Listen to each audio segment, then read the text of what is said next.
Hello বন্ধুরা, তো দেখো আমাদের দিদিমা ঠাকুমাদের রান্না প্রায় রান্নাঘর থেকে হারিয়েই গেছে। তার জন্য আমি আগেকার দিনের একটা রান্না নিয়ে এসেছি। অল্প জিনিসে অল্প সময় খুব টেস্টি একটা রান্না, তোমরা চাইলে ট্রাই করতেই পারো, কিন্তু এটার জন্য যারা ঝাল পছন্দ করে তারাই ট্রাই করবে একমাত্র। তো দেখো কড়া গরম হয়ে গেছে, তারপরে আমি সর্ষের তেল দিয়ে দিলাম, একটা শুকনো লঙ্কা ভেঙে দিলাম, কালো জিরে ফোড়ন দিলাম, এবার কাঁচা লঙ্কা চেরা দিয়ে দেবো। আর এটাতে রসুন দিলে বেশি ভালো লাগে, তো আমরা রসুন পেঁয়াজ একটু কম খাই, ওর জন্য রসুনটাকে অ্যাভয়েড করলাম। তো দেখো লঙ্কাটা আমার প্রায় ভাজা হয়ে এসছে।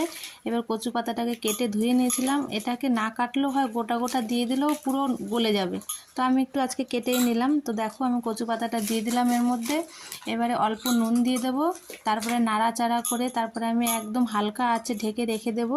দেখো ঢাকনা তুলে দেখো কত সুন্দর একদম গলে গেছে, লঙ্কাগুলো তার সঙ্গে গলে গেছে। অল্প নাড়াচাড়া করে যখন দেখবো জলটা শুকিয়ে গেছে, নামিয়ে নিলেই আমাদের কচু পাতা ভাজার রেসিপি একদম তৈরি। গরম গরম ভাত দিয়ে খুব টেস্ট লাগে। তো তোমরাও যদি আমার রান্নাটা ভালো লেগে থাকে অল্প সময়ের মধ্যে ট্রাই করতে পারো। তো ওকে